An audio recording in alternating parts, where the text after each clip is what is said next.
aí galera, aqui é o Grande Mestre Evandro Barbosa e nesse vídeo eu vou analisar mais uma das minhas melhores partidas. Dessa vez uma partida em que eu joguei de brancas contra o Grande Mestre Luiz Galego. Uma partida que foi muito importante porque ela foi jogada na primeira rodada do torneio que eu fiz a minha última norma de GM. Durante essa partida eu quero explicar para vocês um pouco sobre o jogo na abertura e também sobre a iniciativa. Mas antes de começar a partida, eu preciso dar dois recados muito importantes para vocês.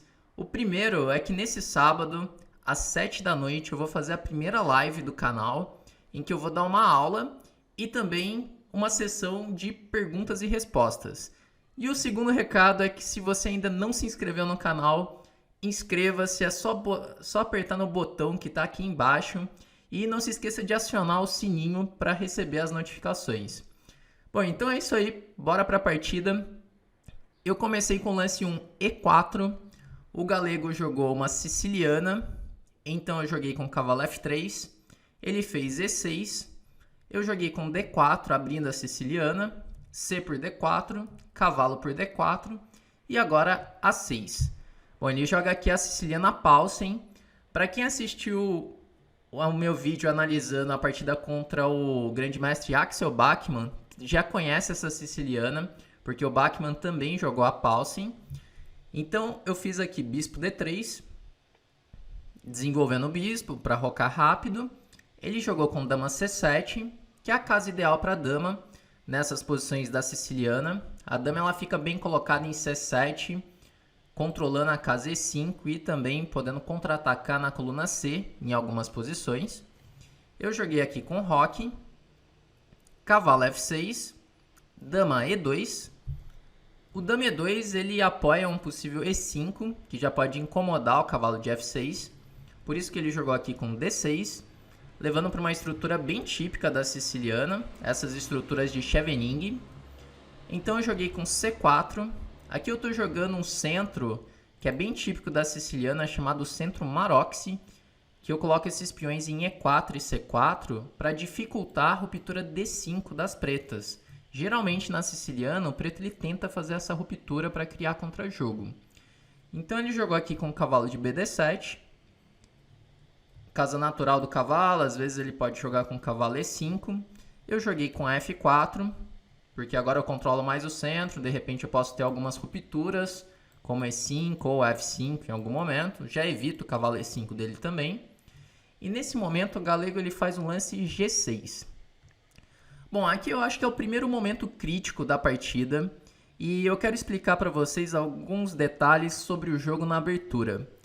Então, no jogo na abertura, existem alguns princípios muito importantes, como controlar o centro, desenvolver rápido as peças, lutar contra as ideias do adversário. Esses princípios são essenciais no jogo na abertura.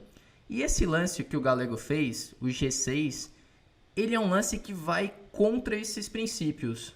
Na verdade, ele vai contra principalmente do princípio do desenvolvimento, porque ele está mexendo de novo com o peão e ele pode ficar atrasado nesse desenvolvimento, que ele vai gastar mais um tempo para poder jogar um bispo G7, por exemplo, e roque.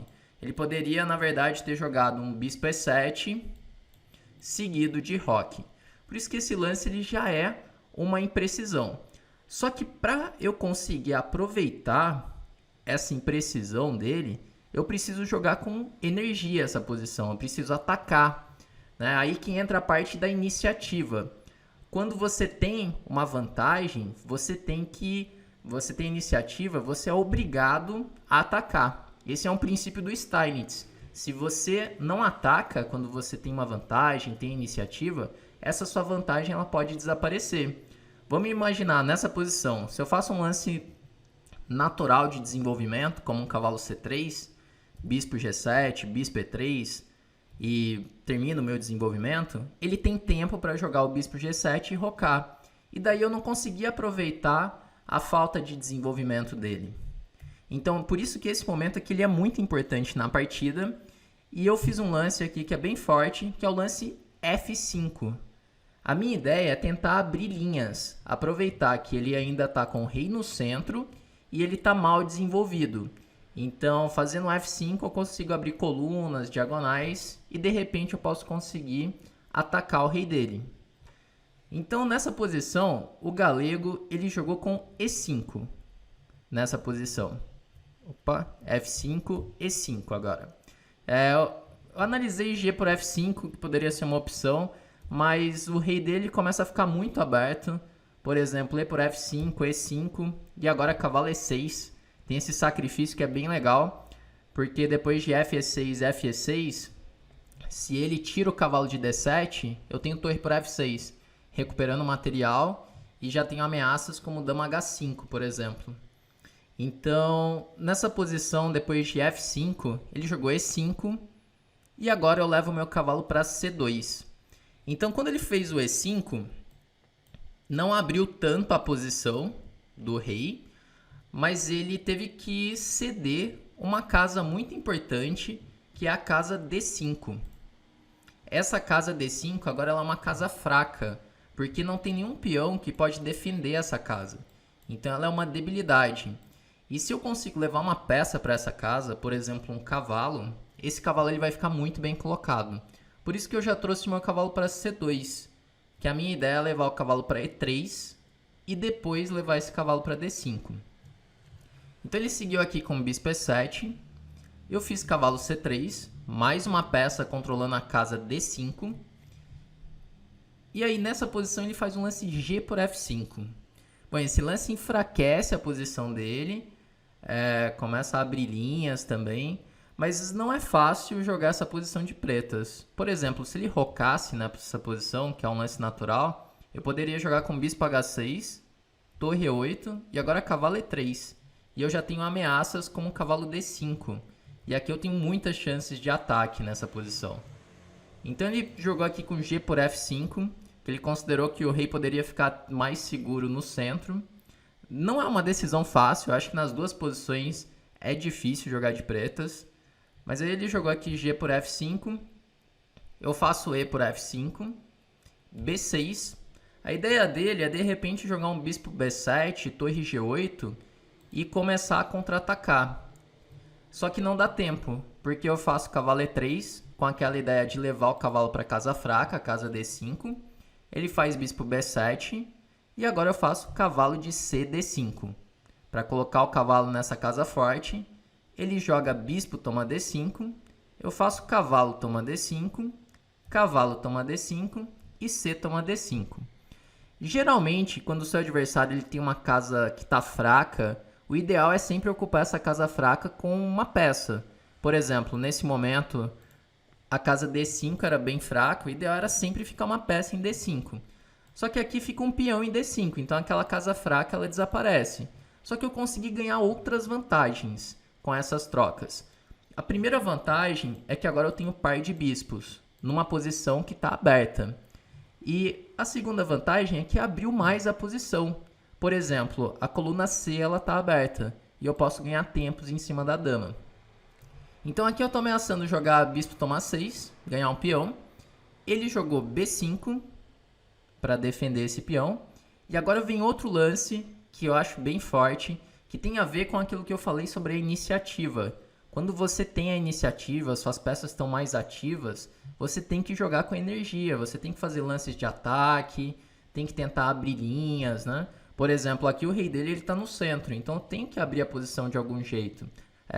Até sacrificar material pode ser uma opção para conseguir chegar no rei das pretas. Então aqui eu fiz o lance A4, que é um lance bem forte, para abrir linhas, abrir mais diagonais para o bispo de D3, abrir a coluna A para a torre de A1. Um lance que eu pensei também nessa posição foi o lance F6, que eu estava querendo sacrificar o peão para abrir a coluna F, mas ainda não é suficiente nessa posição. É um lance interessante, era possível jogar isso, eu calculei umas variantes bem interessantes até. Por exemplo, bispo G5, esse cavalo G8, torre por F7... esse rei por F7, dama H5. E eu acho que o branco ainda tem chances de ataque nessa posição, mesmo com a torre a menos. Mas eu não acho que seja suficiente nessa posição. O A4 é bem mais forte, porque agora se ele joga, por exemplo, B toma 4, eu posso fazer torre toma 4, já atacando o peão de A6. E nessa posição, depois que ele faz o A5, aí sim eu acho que o meu F6 ele chega com mais força. Porque minhas peças já estão mais ativas, a torre está jogando. E se ele faz, por exemplo, um cavalo F6, eu tenho bispo B5 cheque agora. Se ré F8, bispo H6. E rei G8, torre G4. E nessa posição eu já estou com um ataque de mate, né? Então ele não consegue sobreviver aqui. Por isso que nessa posição, depois de A4, ele jogou B4. Pelo menos não abre tanto assim a posição. Então eu joguei aqui rei H1, que é um lance profilático. A ideia é não levar nenhum cheque nessa diagonal. Por exemplo, se eu tomasse direto peão em A6, com o bispo toma A6, ele poderia jogar dama B6 cheque, rei H1 e dama por A6. Então ele ganha a minha peça. Quando eu faço rei H1, agora eu ameacei ganhar o peão de A6, ameacei jogar bispo por A6.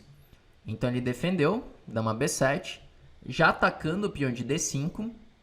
E aqui veio outro lance legal, que eu faço bispo D2, ignorando a ameaça de dama D5, porque dama D5 agora eu posso responder com bispo E4 e tá caindo a torre em A8. Então ele jogou cavalo F6, novamente atacando o peão de D5. E aqui eu acho que é outro momento bem crítico da partida, que eu fiz um lance que é um pouco difícil, que ele ameaçou tomar o peão, ou de dama em D5, às vezes de cavalo em D5, e eu ignorei essa ameaça, colocando mais uma peça em jogo, fazendo o lance torre de AC1, que a minha ideia é colocar essa torre em C6, mas para fazer esse lance eu tive que calcular algumas variantes, porque é um lance bem concreto. Eu preciso ter alguma resposta contra cavalo por D5 e também contra dama por D5. E a ideia aqui era o seguinte, se ele jogasse cavalo por D5, eu poderia jogar com bispo E4, cravando o cavalo e ameaçando dama F3, que assim eu vou ganhar a peça. E se ele jogasse com dama por D5, aí tinha uma variante um pouco mais longa, que a ideia era jogar bispo toma 6, e daí se ele faz torre toma 6, dama por A6, dama por D2, torre de F D1, dama por B2, torre C8 cheque, bispo D8 e agora dama por D6. E não tem como ele defender a ameaça de jogar torre por D8 ou dama por D8. Bom, então essas variantes que justificam torre de AC1, ele não pode tomar o peão de D5 com nenhuma das peças. Então ele acabou fazendo o lance H5 nessa posição, que às vezes ele pode jogar cavalo G4. De repente ele criar contra-jogo de alguma maneira nessa posição. Só que aí eu faço torre C6, explorando a falta do bispo de casas brancas dele. Eu sempre estou jogando pelas casas brancas aqui, aproveitando que eu tenho par de bispos e tem esse bispo de casas brancas. Aí ameaço ganhar o peão de A6, ele jogou A5, eu faço bispo A6, atacando a dama, dama D7. Bom, e agora tem um momento da combinação, né? Geralmente, quando você vai acumulando pequenas vantagens posicionais, como aconteceu aqui na partida, surge o momento da combinação. Porque estratégia e tática elas vão sempre andar juntas, né? Não surge uma combinação do nada. Você precisa de algumas vantagens para surgir essa combinação. Então, se nessa posição aqui você quiser parar um pouquinho e pensar no lance, né? Tem um golpe tático aqui que praticamente decide a partida, que nessa posição eu joguei com o lance torre C8. A ideia é aproveitar um tema de uma cravada, que a ideia é jogar bispo B5 cravando a dama. Então torre C8, ele faz torre por C8, e agora eu faço o bispo B5, cravando a dama de D7, e aí eu consigo ganhar bastante material nessa posição. Ele jogou com torre C5, bispo toma D7 e agora rei toma D7. Bom, para jogar aquele torre C8, dar aquele golpe e ganhar a dama, eu tive que calcular o que jogar nessa posição. Porque mesmo eu tendo material a mais, a diferença material não é tão grande assim. Porque ele tem torre peça e ele está jogando com torre de HC8, por exemplo. Tá ganhando esse peão de D5. Então, se ele ficar ali com torre, peça e peão, a diferença material praticamente não existe. É claro que o rei dele ainda está exposto, mas ele poderia criar uma uma certa fortaleza nessa posição. Por isso que o lance que eu fiz agora ele também é importante, que ele quebra essa fortaleza. Aqui eu joguei o lance bispo e3, sacrificando um peão de d5. Só que quando ele faz o torre por d5, eu faço torre c1, ameaçando dama a6, seguido de dama c6, e a torre dele está sem casa. A torre dele ficou presa em d5. Ele tem que jogar torre c8 para evitar a minha ideia de dama a6. Eu faço torre por c8, rei toma c8, e agora h3, para evitar os temas de mate na primeira, e poder jogar g4, seguido de g5. E a torre dele continua presa lá em d5. Então ele jogou aqui com rei d7, para não ter nenhum tema de dama c4 cheque, ou então de dama a6. Eu faço g4, com a ideia de fazer g5, h toma g4, h toma g4, e4, e aqui eu faço g5, e ele abandonou nessa posição, porque a posição está muito difícil de jogar de pretas. Além do preto ter material a menos, né, ele não conseguiu criar nenhum tipo de fortaleza. E agora, se ele tira o cavalo, por exemplo, um cavalo e8, eu posso jogar com dama g4. Eu tenho duas ameaças. Uma é ganhar o peão de e4 e a outra é jogar f6, dando um descoberto, ganhando mais uma peça. Então, por isso que aqui depois de g5, o galego ele já abandonou. Bom, pessoal, então essa partida que eu queria mostrar para vocês, mostrar essas ideias sobre o jogo na abertura, que alguns lances podem dar problema na abertura, lances que vão contra esses princípios do jogo na abertura, e falar sobre a iniciativa, que é muito importante você não largar a iniciativa, você buscar lances ativos e jogar com energia quando você pega essa iniciativa. Bom, então é isso aí, pessoal. Se você curtiu o vídeo, dá um like, se inscreva no canal, que eu vou continuar postando conteúdo para que vocês consigam melhorar o jogo de alguma maneira. Então é isso aí, pessoal. Encerrar por hoje e até o próximo.